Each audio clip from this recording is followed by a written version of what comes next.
They were left to die. 7 heartbeats fading in the ice. When Alpha King Dominic Blackwood found the drift of snow that smelled like milk and blood, he didn't expect to find her. An Omega, with skin as white as the blizzard itself, curling her frozen body around 6 tiny, shivering pups. She was rejected, broken, left for the vultures. But when Dominic saw the bruises on her pale skin and the terror in her violet eyes, the king didn't see a reject. He saw a war. And the moment he lifted those pups from the ice, the world changed. "Tell me who did this," he whispered, "and I will burn their kingdom to ash." This is the story of the albino Omega. The blizzard over the Cascade Mountains wasn't just a weather event. It was a physical wall of white that screamed through the pines. The temperature had dropped to 20 degrees below zero. No sane creature was out in this, except for Dominic Blackwood. Dominic, the Alpha King of the Obsidian Alliance, the largest coalition of packs on the West Coast, was in his wolf form. He was a massive creature, his fur the color of midnight, absorbing the little light the moon offered. He preferred patrolling the northern borders himself when the weather turned. It kept his senses sharp. It kept the beast inside him, which was always clawing for violence, somewhat sedated. He was 3 miles past the marker for Route 9, near the old logging ridge, when he stopped. The wind howled, masking sound, but it couldn't mask the scent. Dominic's ears twitched. He lifted his massive snout, inhaling deeply. Amidst the scent of pine needles, wet earth, and ozone, there was something else, something sweet. Milk. Fear. Blood. It was faint, buried under the smell of the storm, but it was there. Dominic growled low in his throat, a sound that vibrated through his ribcage. He pivoted, his paws sinking deep into the powder, and began to run. He tracked the scent to a hollow beneath the root system of a fallen redwood tree. The snow had drifted high against the trunk, creating a natural, deadly tomb. The scent was stronger here. It smelled like distress, the sour, metallic tang of an Omega in absolute agony. Dominic shifted. The transition was seamless, bones cracking and reshaping until a man stood in the knee-deep snow. He didn't feel the cold. Alpha blood ran too hot for that. He was 6'5", built like a fortress, with dark hair plastered to his forehead. He grabbed the tactical radio strapped to his discarded vest. "Control, this is Alpha. I need a medevac at Sector 4 immediately. Prepare the trauma bay." "Copy, Alpha." The static-filled voice of his Beta, Reynolds, crackled back. "What's the situation?" "I don't know yet," Dominic muttered, tossing the radio down. "But it smells like death." He fell to his knees and began to dig. His large hands shoveled away the packed ice. He dug until his fingers brushed against something soft. Fur? No. Skin. Dominic froze. Revealed in the snow was a woman, but she was unlike any wolf he had ever seen. Her skin was alabaster, completely devoid of pigment, so pale she almost vanished into the ice. Her hair was a tangled mess of white silk, frozen in clumps.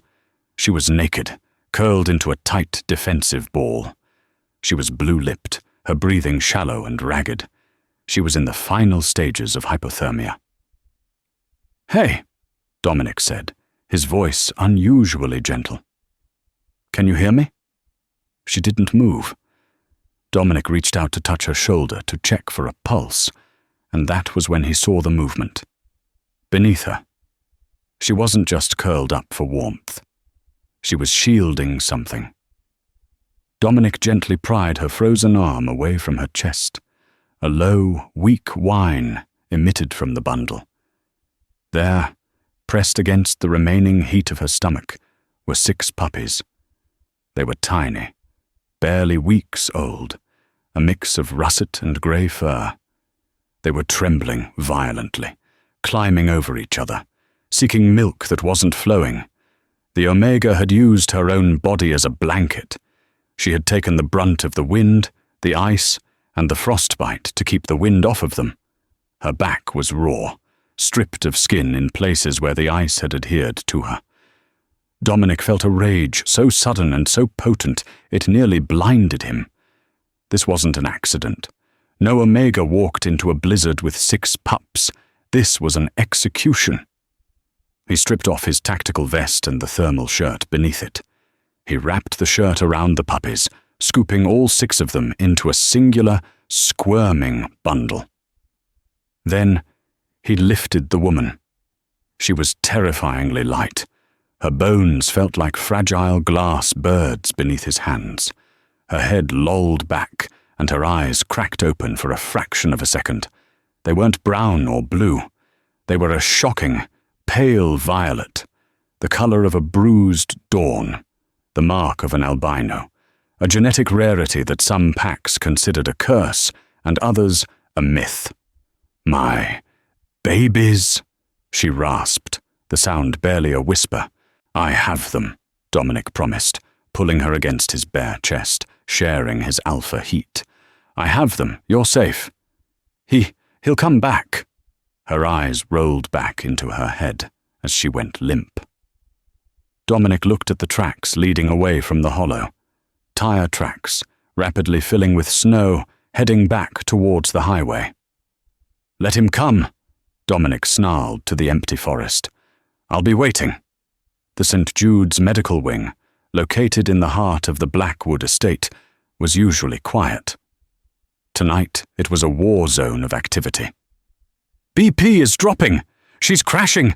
Dr. Nathaniel Hayes barked orders at 3 nurses who were scrambling around the bed. "Get me 2 units of ONEG, warm fluids now. We need to raise her core temp before her heart gives out." Dominic stood on the other side of the observation glass, his arms crossed, his jaw set so hard his teeth ached. He was still shirtless, though someone had draped a blanket over his shoulders. He hadn't washed the blood off his hands yet. "The pups are stable, Dominic," Reynolds said, walking up beside him. Reynolds was a grim-faced man, efficient and loyal. "They're in the incubator in the pediatric ward, malnourished, dehydrated, and 2 have mild frostbite on their ears. But they will live." Dominic didn't look away from the woman on the table. "And her?" "Hayes is doing his best. She's unique, Dominic. I've never seen a wolf like that." "Albino? In this century?" "She's an Omega," Dominic said, his voice flat. I felt it. "An albino Omega with 6 pups," Reynolds sighed, rubbing his face. "That's a lot of mouths to feed. Do we know which pack she's from? The scents were washed away by the storm." "No, but someone drove her out there and kicked her out of a car. I saw the tread marks, heavy-duty SUV, military-grade tires." Dominic turned to his beta, his eyes flashing gold. "I want the highway cameras from Route 9 scrubbed. Every vehicle that passed to the North Ridge between 4 House PM and 6 Arcellus PM. Find me that car." "On it." Inside the room, the monitor flatlined. A high-pitched whine filled the air. Dominic's heart stopped. He slammed his hand against the glass. "Hayes!" Dr. Hayes was already moving, charging the paddles. "Clear." Her body jolted. The white hair spilled over the edge of the gurney like a waterfall. Dominic found himself holding his breath, a strange phantom pain piercing his own chest. He didn't know this woman. He had no claim on her. Yet, seeing her life flicker out felt like losing a limb. Beep. Beep. Beep. The rhythm returned, slow, weak, but there. Dominic let out a breath he didn't know he was holding. He walked to the door of the trauma room. "Sir, you can't go in there. It's sterile." A nurse tried to stop him. "She's alone," Dominic growled, pushing past her. "She smells nothing but antiseptic and fear. She needs an anchor." He walked to the bedside. Up close, she was even more striking. Her skin was translucent, blue veins mapping her arms like rivers. Her eyelashes were white. She looked like a porcelain doll that someone had smashed and tried to glue back together. Dominic pulled a chair up.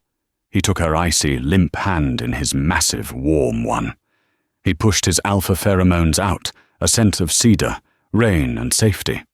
It was a silent command to her wolf. Submit. Rest. Safe. He sat there for 6 hours. He didn't move when the sun came up. He didn't move when Reynolds brought him coffee. He waited. Around 10:15 a.m., her fingers twitched. Dominic leaned in. Easy! Her eyes snapped open. The violet irises were wide, dilated with panic. She gasped, trying to sit up, but the IV lines held her down. "The pups!" she screamed, her voice cracking. "Don't hurt them! Please, Silas, don't—" "Shh," Dominic said, putting a firm hand on her shoulder to keep her from ripping her stitches. "Silas isn't here. You aren't in the snow anymore." She froze at the sound of his voice. She blinked, her vision clearing. She looked at Dominic, at the sheer size of him, the power radiating off him. She shrank back into the pillows, trembling. Who are you?" "I'm Dominic Blackwood," he said steadily. "I found you. You're in my hospital." "Blackwood?" Her breath hitched. "The Alpha King?" "Yes." She looked terrified. You have to let me go. If he finds out I'm here, if he knows the pups are alive—" "Who?" Dominic squeezed her hand, careful not to crush it. "Who did this to you?" She looked away, tears pooling in her violet eyes. "My mate, Alpha Silas Mercer." Dominic stiffened. Silas Mercer, the Alpha of the ironclad pack 300 miles east. A wealthy, politically connected pack known for its brutality and its strict adherence to genetic purity. "Silas is your mate?" Dominic asked, confusion coloring his tone. Why would a mate try to kill his own offspring? She looked at him, and the brokenness in her expression shattered Dominic's heart. "He said they weren't his," she whispered. "He said I was a genetic freak, a defect, and that I had polluted his line with monsters." Dominic signaled for Dr. Hayes to leave the room. This conversation needed to be private. The air in the room was heavy. "What is your name?" Dominic asked softly. "Serafina," she said. "Most call me Sarah." "Sarah, tell me exactly what happened." Sarah pulled the hospital sheet up to her chin. She looked small, but there was a steeliness in her jaw that told Dominic she was a survivor. "I was the Omega of the ironclad pack. My father was a Beta, my mother an Omega. I was born like this." She gestured to her pale skin. "The pack tolerated me because I was a good healer. I kept my head down. When Silas became Alpha, he chose me." "He claimed you." "Yes, but not out of love," Sarah said bitterly. "He was obsessed with the idea that my unique condition meant I carried rare genes. He wanted a unique heir. Something to show off. A trophy." Dominic felt a growl building in his chest. "Go on." "I got pregnant. It was a difficult pregnancy. When I gave birth, there were 6 of them. Usually, wolves have 2 and maybe 3. 6 is unheard of.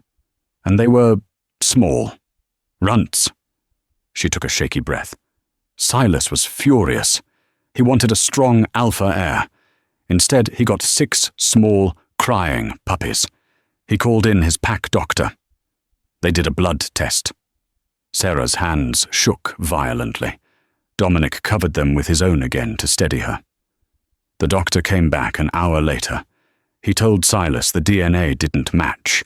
He said, "I must have slept with a rogue. A stray dog." "Did you?" Dominic asked. He needed to know the truth, though his instinct told him she was honest. "No." She looked him dead in the eye, violet clashing with his dark brown. I have never been with anyone but him. I swear it on my wolf. I was loyal. But Silas, his ego is fragile. He didn't question the doctor. He dragged me out of the birthing bed by my hair. He threw the pups in a sack. Dominic closed his eyes, visualizing the horror. He drove us to the border. He said he wouldn't kill me directly because it was bad luck to kill a white wolf, an old superstition. So he let the cold do it. He said, "If nature wants these bastards, nature can have them." "He left you to freeze," Dominic finished. "He stood there and watched me crawl into the snow," she wept. He laughed. Dominic stood up. The chair scraped loudly against the floor. He paced the small room, his energy crackling like electricity. Silas Mercer. He had met the man at council meetings, arrogant, vain, wearing three-piece suits and drinking expensive scotch while talking about traditional values. "The pups," Dominic said. "Are they all healthy?" "I don't know," she sobbed. "I tried to keep them warm. Are they?" "They are alive," Dominic assured her quickly. "They are eating. They are warm.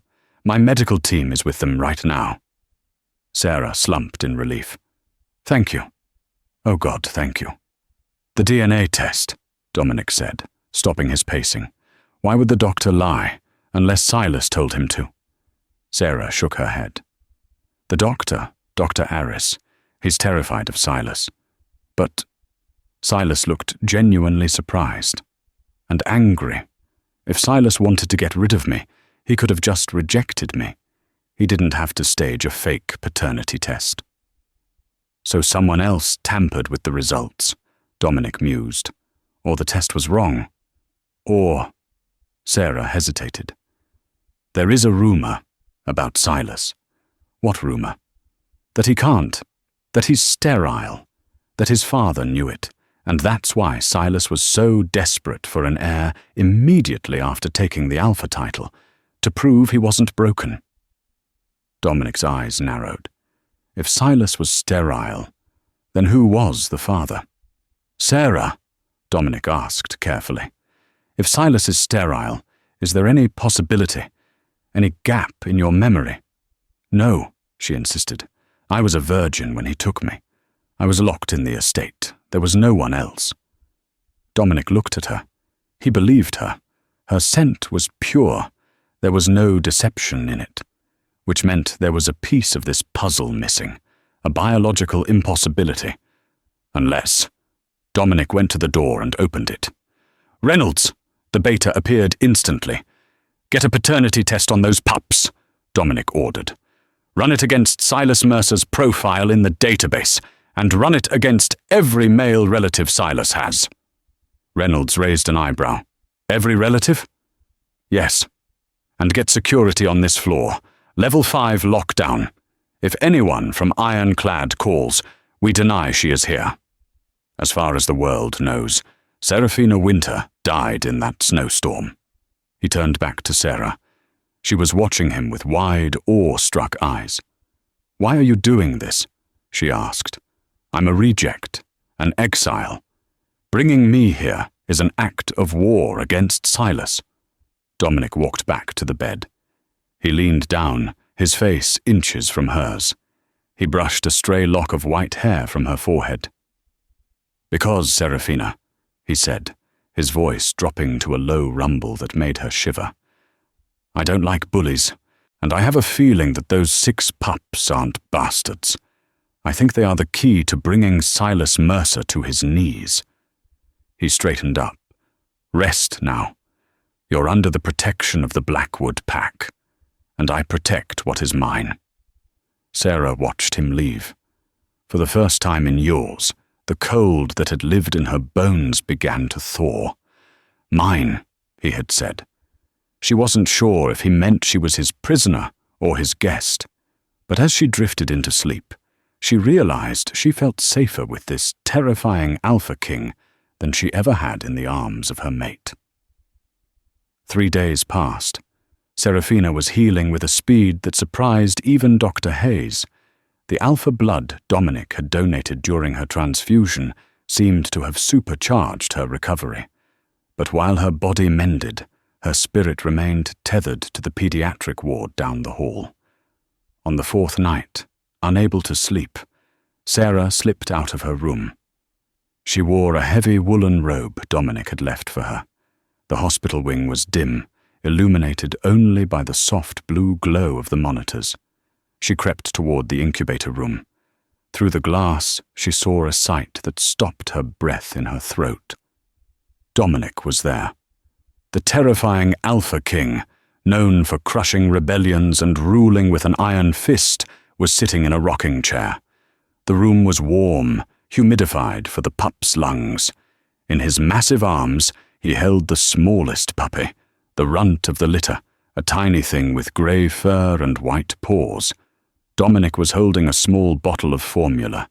The puppy was struggling to latch, making pitiful squeaking sounds.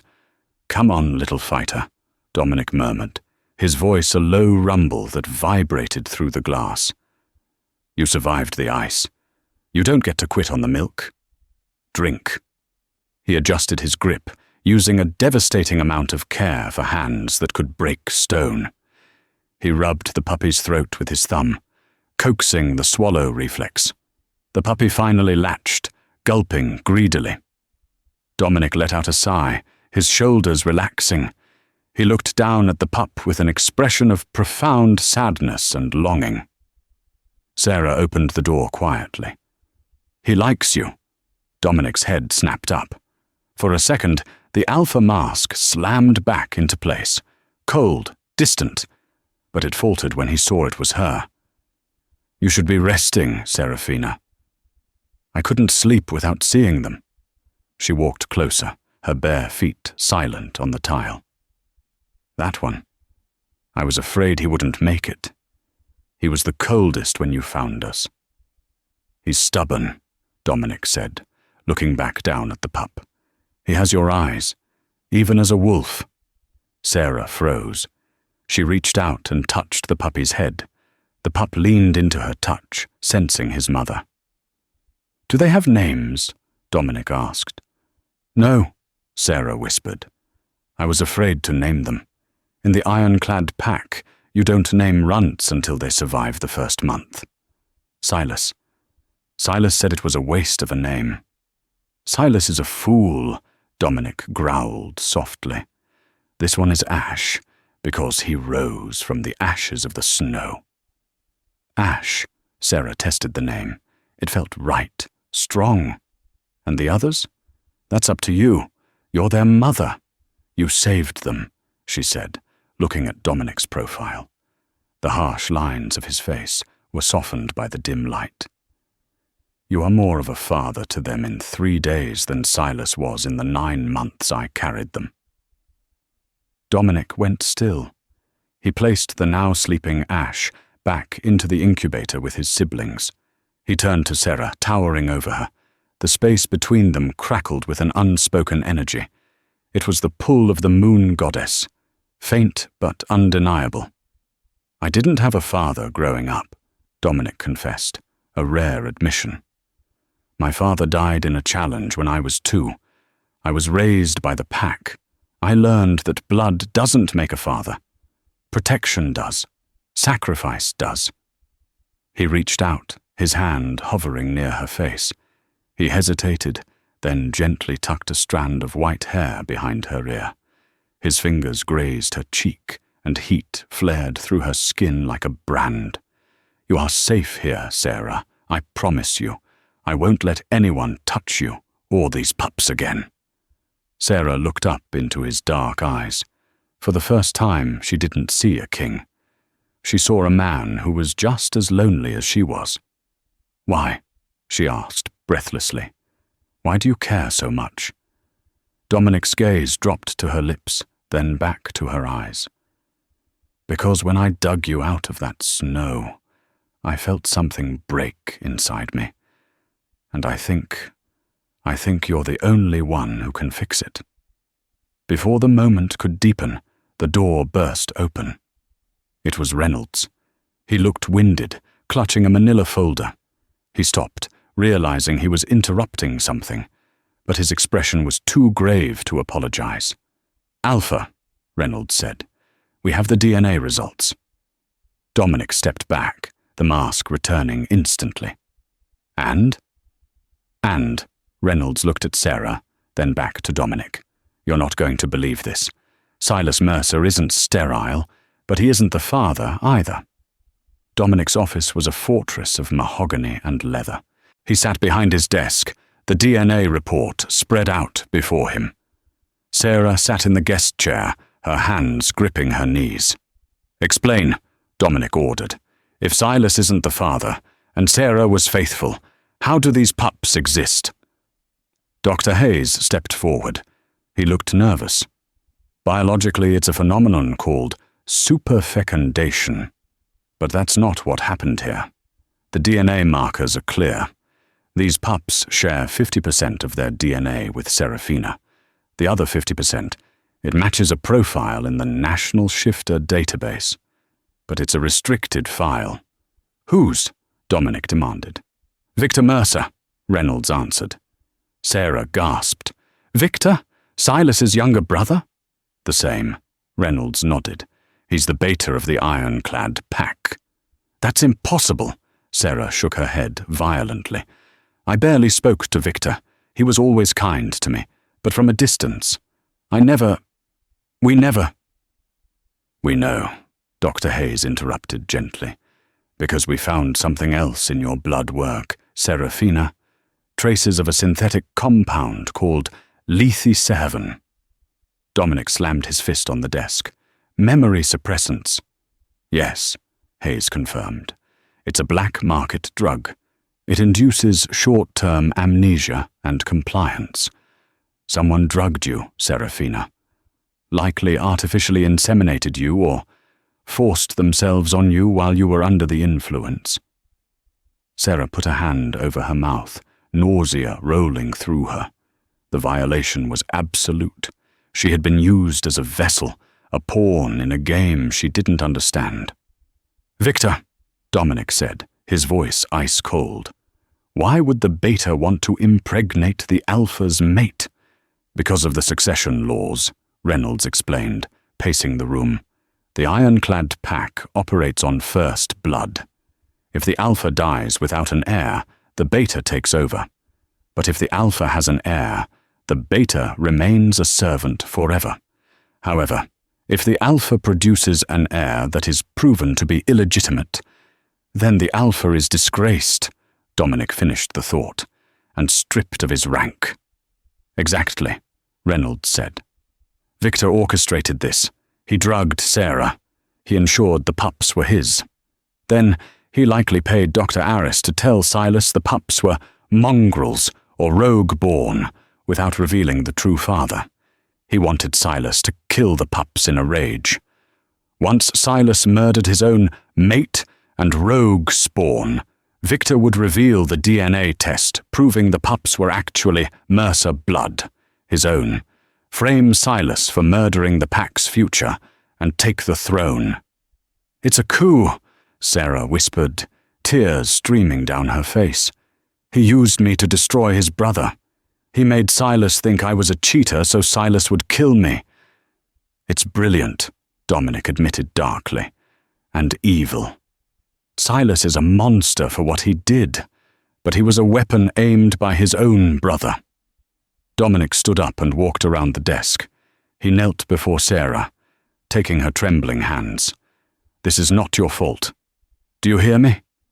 You were a victim of a war between two greedy men." "They're monsters," she sobbed. "Both of them. Silas for believing it, Victor for doing it. I can never go back there." "You won't," Dominic vowed. "But we are going to send a message." He stood up and turned to Reynolds. "The Winter Solstice Summit is in 2 days." Reynolds's eyes widened. "Dominic, that's in neutral territory. All the alphas will be there, including Silas." "I know." Dominic smiled, but it was a smile that promised violence. "Prepare the jet, and get a stylist for Serafina. She's not going as a refugee. She's going as my guest of honor." "Dominic," Sarah stood up, panic rising. "I can't face him. He thinks I'm dead. If he sees me, if he sees you alive, hanging on the arm of the Alpha King, looking like a queen—" Dominic stepped close, his voice dropping to a seductive, dangerous whisper. "It will break him. He will panic. And when he panics, he will make a mistake. And Victor will be there too. We will watch them tear each other apart." I don't have a dress," she stammered, caught in his magnetic pull. "I'll buy you 1,000 dresses," Dominic said. "But for this, wear red, the color of war." The grand hall of the neutral territory was a cathedral of glass and steel, suspended over a cliff edge in Colorado. Inside, the air smelled of champagne, expensive perfume, and the potent, aggressive pheromones of 50 alpha wolves. Silas Mercer stood near the bar, nursing a scotch. He looked tired. Since the death of his mate and the disposal of the rogue Pups, he had been plagued by nightmares. Not of guilt. He told himself he did what was right for the bloodline, but of a strange emptiness in the pack link. Next to him stood his brother, Victor. Victor looked smug, checking his watch. "You should drink less, brother," Victor chided. "The council is watching. You look like a man haunted." "Shut up, Victor," Silas snapped. "I did what I had to do. The bitch betrayed me." "Of course she did," Victor soothed, hiding a smirk behind his glass. "You saved the pack from pollution." Suddenly, the chatter in the room died. The string quartet stopped playing. The massive double doors at the top of the grand staircase swung open. "Announcing!" The herald boomed, his voice trembling slightly. "Dominic Blackwood, the Alpha King of the Obsidian Alliance." Dominic stepped out. He was wearing a tuxedo that fit his broad shoulders like armor.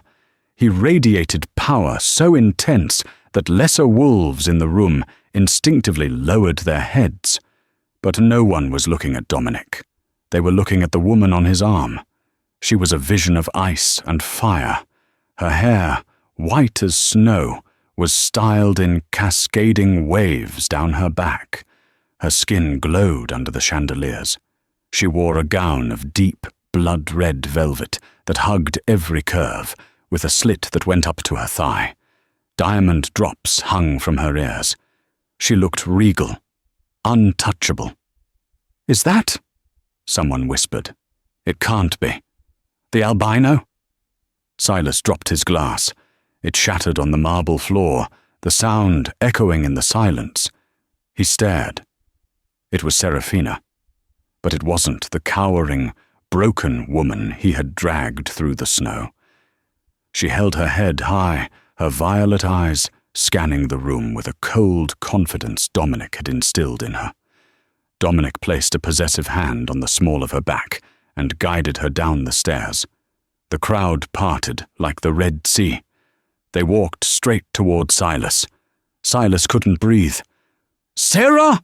he choked out. You're dead." Dominic stopped 3 feet from Silas. He loomed over the other alpha, his height advantage significant. "Hello, Silas," Dominic said pleasantly. "I believe you lost something." "She's my mate," Silas snarled, the shock turning instantly to possessive rage. "Get your hands off her, Blackwood." "Your mate?" Dominic raised an eyebrow. "Funny. I found her freezing to death in a ditch on my land. Abandoned. According to wolf law, a rejected mate is a free agent. You threw her away like garbage. I picked her up. She is under my protection now." "She is a cheater and a whore," Silas shouted, drawing gasps from the crowd. "She carried a rogue's bastards." Sarah stepped forward. Her heart was hammering against her ribs, but she felt the heat of Dominic behind her, a solid wall of support. She remembered the 6 pups waiting for her back at the estate. Ash, the little fighters. "They weren't bastards, Silas," she said, her voice clear and ringing through the hall. "And they weren't yours." I knew it. Silas pointed a shaking finger at her. They are your brothers. Sarah dropped the bomb. The silence in the room was absolute. You could hear a pin drop. Silas froze. He slowly turned his head to look at Victor. Victor's smug face had drained of all color. He looked like a cornered rat. She's lying. She's crazy. The cold addled her brain. We have the DNA tests, Victor, Dominic said, pulling a folded paper from his tuxedo pocket, and the toxicology report showing the memory suppressants you used on her. You raped your alpha's mate to stage a coup. Dominic tossed the papers at Silas's feet. Read it, Silas. Your brother played you for a fool. You killed your own nephews to hand him your crown. Silas stared at the papers. He didn't need to read them. He saw the guilt on Victor's face. The betrayal hit him harder than any physical blow. The brother he had trusted. The mate he had tortured. A roar of pure, unadulterated fury ripped from Silas's throat. His eyes shifted from human to wolf yellow in a split second. Victor! Silas lunged at his brother. Victor shifted mid-air, a brown wolf meeting Silas's grey one. They collided in a ball of fur and teeth, crashing into the buffet table. The ballroom erupted into chaos. Screams, shattering glass, and wolves shifting. Dominic calmly wrapped his arm around Sarah's waist, shielding her from the debris. "Shall we?" he asked, as if he were asking her to dance. "You started a riot," she said, looking at the two brothers tearing each other apart on the floor. "No." Dominic smiled, leading her toward the exit as security swarmed in. "I just finished a war. Let's go home to the Pups." But as they turned to leave, a voice boomed from the balcony above, a voice ancient and terrible. "Stop!" The fighting ceased instantly. Even Silas and Victor, locked in a death grip, froze. Looking up, an elderly man in wheelchair was being pushed to the railing. It was the Grand Elder, the keeper of the old laws. "Dominic Blackwood," the elder rasped. "You claim the Albino Omega and her pups are under your protection." "I do," Dominic challenged. "Then you have unknowingly invoked the prophecy of the White Winter," the elder announced. "Bring the pups to the council. If they possess the blood of the ancients, then that woman is not just an Omega. She is the key to the throne of High King, and she belongs to no single pack. She belongs to us all." Dominic's grip on Sarah tightened. The political coup was over, but a much more dangerous game had just begun. The flight back to the West Coast was shrouded in a heavy, suffocating silence. Outside the Gulf Stream jet, the weather had turned violently hostile. A supercell storm was tracking them, mirroring the turmoil that had erupted in the council chambers. Serafina sat in the cream-colored leather seat, her knees pulled tight to her chest. She had scrubbed the makeup from the gala off her face, leaving her skin raw and pale. She looked less like the queen who had descended the staircase, and more like the frightened girl Dominic had dug out of the ice. "The prophecy of the White Winter," she whispered, the words tasting like ash in her mouth. She stared out the porthole at the jagged lightning illuminating the clouds. "They aren't going to let us live, are they? The council, the elders. To them, I'm not a person. I'm a biological weapon." Dominic stood by the bar, pouring a tumbler of amber whiskey. His hand was steady, rock steady, though the rage radiating off him was enough to heat the cabin.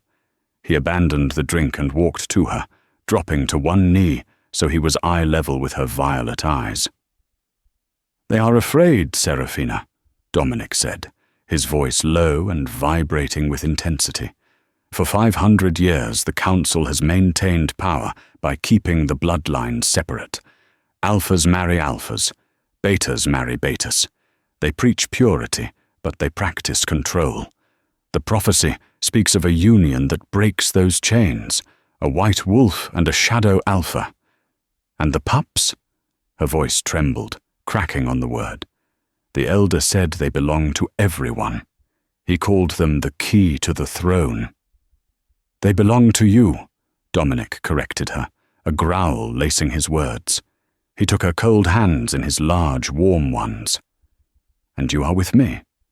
I have 3,000 soldiers guarding the perimeter of the Blackwood estate.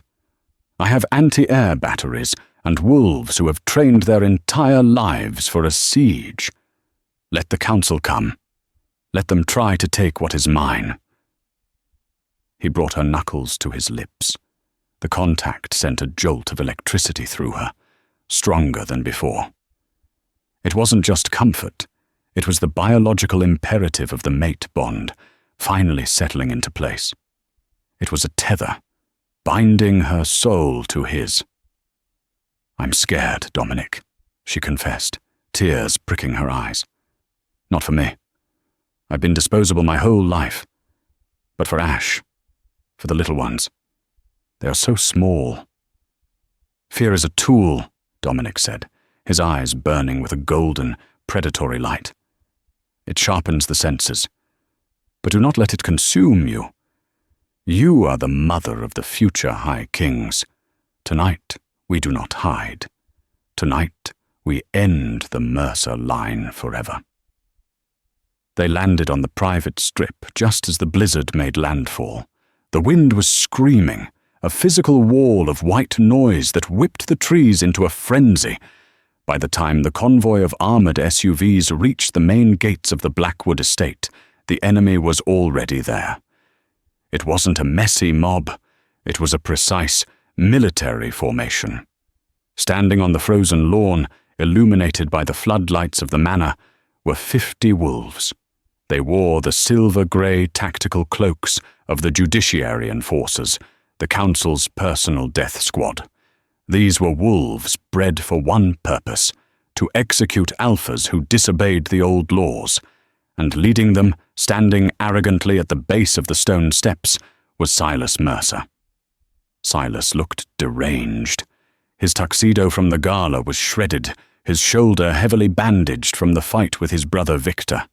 His eyes were bloodshot, darting around with the manic energy of a man who had lost everything and had one final chance to buy it back. The council had clearly cut a deal with him. Retrieve the abominations and regain your status. Dominic stepped out of the lead SUV. He didn't run. He walked with a terrifying slowness, buttoning his suit jacket as if he were attending a board meeting, not a massacre.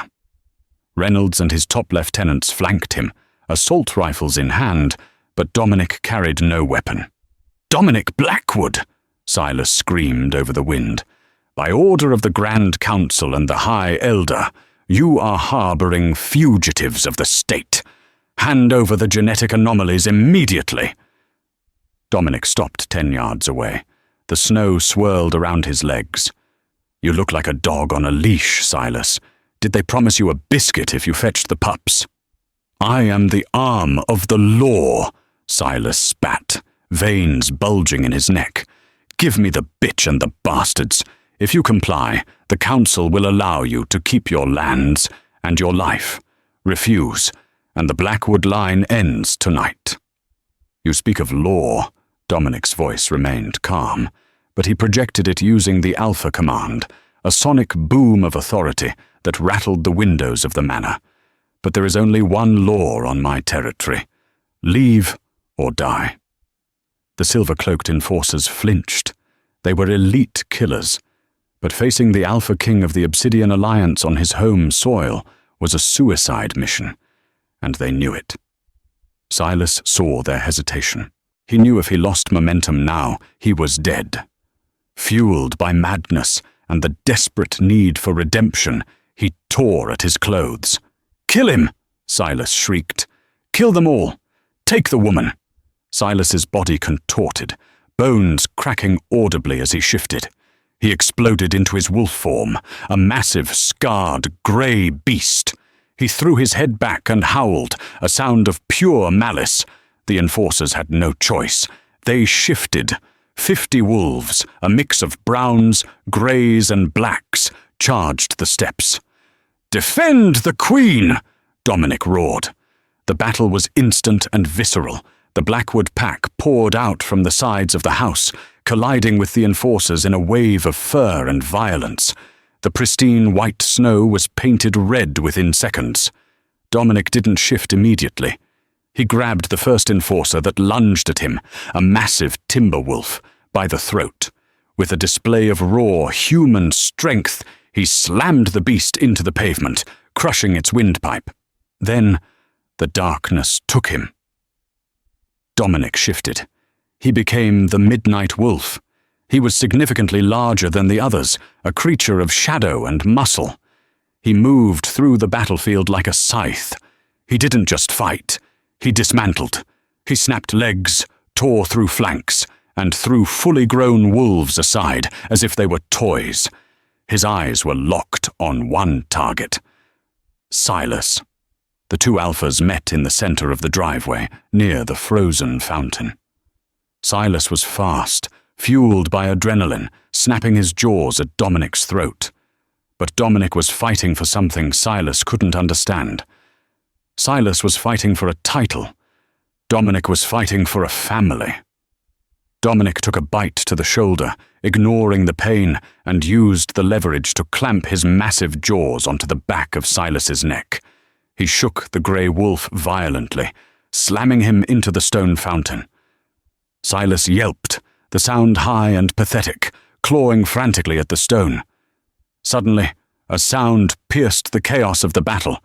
It wasn't a growl or a howl, it was a scream. A human scream.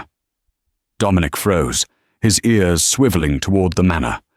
The sound came from the third floor, the nursery. While the carnage unfolded on the lawn, a shadow had slipped past the perimeter. One of the enforcers, a lean and treacherous tracker, had bypassed the front line. He had scaled the ivy trellis on the east wing and shattered the window of the ventilation shaft. Inside the nursery, the air was warm and smelled of milk and baby powder. The 6 pups were huddled together in the incubator, sleeping through the distant noise.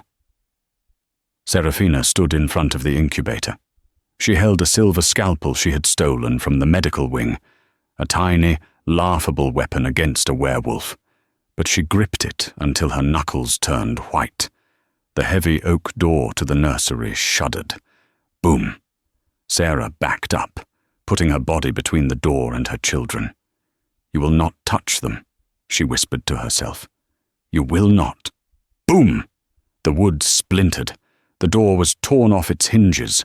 A large, russet-colored wolf squeezed through the frame. It was the tracker. He shook the glass from his fur and looked at Sarah. His lips curled back to reveal yellow, drooling fangs. He didn't look at her like an enemy. He looked at her like meat. He took a step forward, a low growl rumbling in his chest. "Get back!" Sarah screamed, slashing the air with the scalpel. The wolf barked a laugh, a guttural, mocking sound. He crouched, his hind legs bunching up, preparing to spring. He launched himself through the air, jaws wide open, aiming for her throat. Sarah squeezed her eyes shut, bracing for the teeth, screaming her denial. But the impact never came. Instead, the temperature in the room plummeted. It wasn't just a draft. It was a vacuum of thermal energy. The air turned instantly into absolute zero. Crack. The sound was like a gunshot. Sarah opened her eyes. She gasped, her hand flying to her mouth. The russet wolf was suspended in mid-air. He was frozen. Literally. His front paws were encased in thick, jagged spikes of blue ice that had erupted from the floorboards. His torso was trapped in a pillar of frost. He was whimpering, his eyes wide with terror, unable to move a muscle. Sarah turned around slowly. The incubator lid was open. Ash, the tiny runt of the litter, had crawled out. The puppy was sitting on the plush carpet, his head cocked to the side. But he didn't look like a puppy anymore. His fur was standing on end. His eyes were glowing with a blinding, white luminescence that lit up the dark room. A swirl of snow was rotating around his small body, a miniature blizzard contained within the nursery. The prophecy wasn't just a metaphor about leadership. It was literal. The union of the albino and the Mercer line had unlocked the genetic code of the ancients, the elemental wolves. Ash looked at the frozen wolf. The puppy let out a sharp, high-pitched yip. The ice expanded. It crept up the intruder's snout, sealing his mouth shut. Then over his eyes. The wolf fell silent, encased in a living tomb of ice, rendered unconscious by the sheer cold. The door to the nursery flew open again. Dominic burst in. He had shifted back to human form to navigate the stairs, his body naked, heaving, and covered in the blood of his enemies. He saw the frozen statue of the wolf. He saw Sarah, unharmed, trembling against the crib, and he saw the tiny puppy sitting amidst a swirl of magical snow. Dominic stared, his breath catching in his throat. "The white winter," he whispered, awe replacing the adrenaline. "It's him. It's Ash." Sarah dropped the scalpel and scooped the puppy up. The moment her skin touched him, the glow faded. The snow vanished. Ash yawned, nuzzled into the crook of her neck, and fell back asleep as if he hadn't just summoned a glacier. "They aren't just wolves, Dominic," Sarah said, looking at her mate with wide, terrified, wondrous eyes. "They are something else." Dominic walked back out to the battlefield. He had thrown on a tattered robe he grabbed from the hallway. In one arm he carried Ash. With his other hand he held Sarah's, pulling her along with him. The fighting outside had stopped. The silence was heavier than the storm. The remaining enforcers, about 20 left standing, were looking up at the house. They could feel it, the shift in atmospheric pressure, the scent of ozone and ancient magic that was rolling off the tiny bundle in Dominic's arm. Silas was limping near the fountain. He had shifted back to human form, clutching his bleeding shoulder. He looked up, his face a mask of confusion and horror. "You," Silas wheezed, spitting blood. "You brought the witch out." Dominic stopped at the top of the stairs. He held up the sleeping puppy. "Look, Silas," Dominic commanded, his voice booming across the frozen yard. "Look at what you threw in the trash." Ash stirred. Sensing the hostility of the man below, the puppy didn't wake up, but he reacted. A ripple of frost shot out from the porch, racing down the stone steps, turning the blood-soaked driveway into a sheet of ice. Silas slipped, falling to his knees. The cold bit into his skin, unnatural and burning. "No." Silas wept, staring at the child. The realization washed over him with the force of a tsunami. He hadn't just rejected a weak offspring. He had rejected a god. He had thrown away the most powerful weapon the wolf world had seen in a millennium. I could have been the father of kings." "You were unworthy," Dominic said coldly. "You saw weakness where there was power. You saw a defect where there was divinity." Dominic walked down the icy steps, his boots crunching on the frost. He stopped in front of the kneeling Silas. "Victor is in a cell, awaiting execution for treason. And you, mercy," Silas begged, grabbing the hem of Dominic's robe. "I am your blood brother in the eyes of the council. We are alphas. You cannot kill a surrendered alpha without a trial. You surrendered your rank the moment you left 6 innocent lives to freeze in a storm," Dominic said. "I am not killing you as an alpha. I am executing you as a pest." Dominic didn't shift. He didn't make a spectacle of it. He simply drew the silver dagger from his boot, the blade of the Blackwood ancestors that had not tasted blood in 50 years. "For Seraphina," Dominic whispered. He drove the blade into Silas's heart. Silas gasped, his eyes widening one last time before glazing over. He slumped forward into the red snow, dead. The remaining enforcers watched their leader fall. Then they looked at the puppy in Dominic's arms. Slowly, one by one, they dropped to their knees. They didn't bow out of respect for Dominic. They bowed to the child. They bared their necks in absolute submission to the blood of the ancients. Dominic looked at Sarah. Her white hair was blowing wildly in the wind, her violet eyes fierce and unyielding. She wasn't a victim anymore. She stood over the body of her abuser, holding the hand of her savior.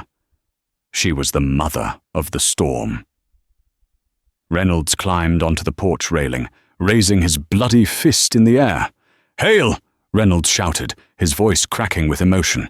"Hail the High King! Hail the Luna! Hail!" The roar went up from the Blackwood pack. "Hail!" The defeated enforcers joined in, their voices joining the chorus of victory. Dominic pulled Sarah close, wrapping his arm around her waist.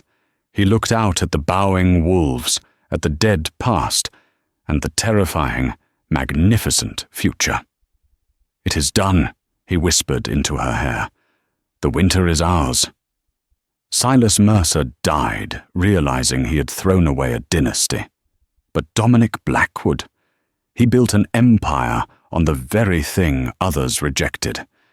They say the Blackwood pack is now the strongest in history, guarded by 6 children who command the elements themselves.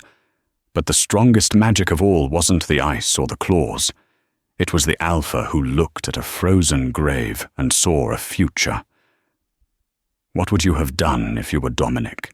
Would you have taken on the entire council for a stranger? And seriously, how cute is Ash with his little ice powers? If you loved this story, smash that like button. It really helps the channel grow. Don't forget to subscribe and hit the bell so you don't miss our next saga.